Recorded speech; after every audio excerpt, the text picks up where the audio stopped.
Hay, mapanggulay kita sa luyot. Sino ang agakani sa luyot dyan kanindo? Ibubulang lang ko lang dyan. Bulang lang na isda. Ang hirap, wala akong mabilhan ng nyog. Dito, pupunta pa akong palengke malayo. Kaya ang gagawin ko, magbubulang lang na lang ako. Ilalaga ko lang yung pritong isda, tapos lalagyan ko ng maraming saluyot. Para humaba ang ating buhay. Masustansya yung saluyot. Magaganda yung dahon niya, malalaki, tsaka malalapad. Tumutubo yung saluyot pag tag-ulan. Yung sa amin doon sa suba, magugulang na yung dahon. May nakita ko doon sa binibilhan ko ng nyug. Magaganda pa siya, oh. Sariwa. Kaya tayo ay magbulang lang. At magpiprito ako ng isda. Yun yung pangsahog ko. Pag bulang lang ang ulam, magpapakulo ka lang ng tubig, sibuyas na may kamatis.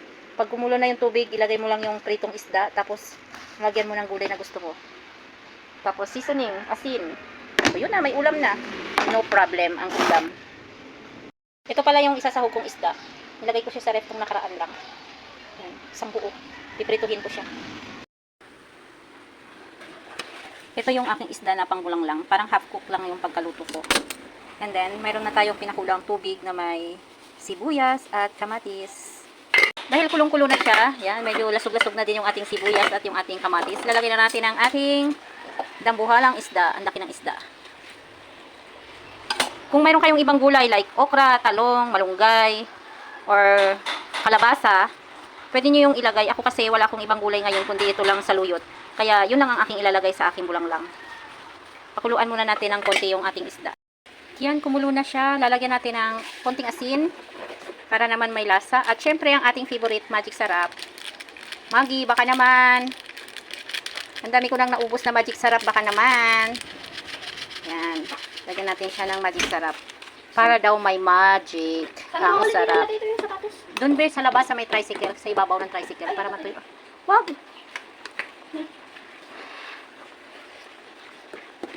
Yan. Gusto ng anak ko yung sabaw niyan.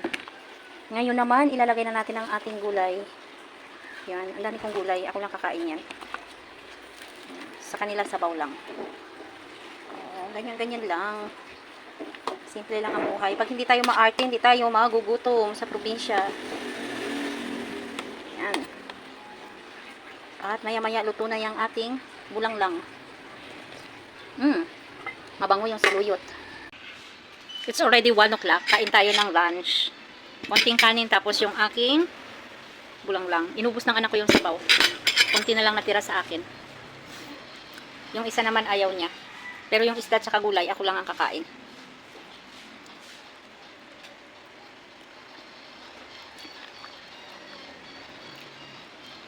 Yung iba yung saluyot, hinahalo nila sa tangbo.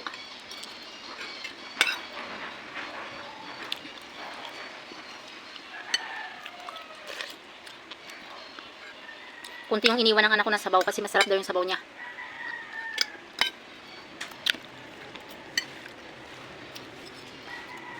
Kamatis. Kung gusto niyo kuminis ang inyong balat, kumain kayo lagi ng kamatis.